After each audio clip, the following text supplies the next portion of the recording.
கடிக்கும் ஆசை சீரியலை சத்யா ரேகா இருவரும் சேரக்கூடாது என தனது கணவர் உதவியுடன் சிந்தாமணி என்னென்னமோ செய்கிறார். ஆனால் முத்து எல்லாவற்றிற்கும் சவால் விட்டு வந்தார். சத்யா ரேகா இருவரையும் தனது பாட்டி வீட்டில் பாதுகாப்பாக இருக்க வைத்து விட்டார். இன்றைய எபிசோட்ல விஜயா மனோஜ் இருவரும் வக்கீல காண செல்கிறார்கள். அங்கு ரோஹிணி ரூபாய் 5 லட்சம் கொடுத்தால் விவாகரத்து தாரேன்னு சொல்லி கூறியதை சொல்கிறார். ரோஹிணி அப்படிப்பட்ட ஆளே இல்லையே, அவள் எப்படி விவாகரத்து கொடுக்க ஒப்புக்கொண்டாள் என வக்கீல் சந்தேகப்படுகிறார். பிறகு ரோஹிணிக்கு போன் செய்து கேட்க அவரும் ஆமான்னு சொல்கிறார். அந்த கேப்ல விஜயாவை மோசமாகவும் திட்டுகிறார். அடுத்து பார்வதி வீட்டுக்கு செல்கிறார் மீனா.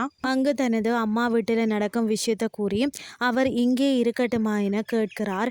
அதற்கு பார்வதி எந்த தயக்கமும் இல்லாமல் உன் அம்மாவை வர சொல்லுன்னு சொல்கிறார். கடைசியில முத்து மீனாவை தேடி வீட்டிற்கு வருகிறார். ஆனால் அவர் இல்லை. அண்ணாமலை நானும் போன் செய்தேன், எடுக்கல. அதை தொடர்ந்து முத்துவும் மீண்டும் போன் செய்ய சுவிட்ச் ஆஃப் என வருகிறது. இதனால் பதற்றமான முத்து பார்வதி மீனா அம்மா என எல்லாருக்குமே போன் செய்து பார்க்கிறார். மீனா இருக்காளா என்று கேட்க எல்லாருமே இங்கு இல்லைன்னு சொல்கிறார்கள். இதனால் முத்து சிந்தாமணி வேலையாக இருக்குமோ என மிகவும் பதற்றம் அடைகிறார். முத்து மீனாவை தேடி எல்லா இடத்திற்கும் அழைக்கிறார். ஆனால் எங்கேயும் அவர் இல்லை. அடுத்து என்ன நடக்க போகுதுன்னு சொல்லி பொறுத்திருந்து பார்க்கலாம்.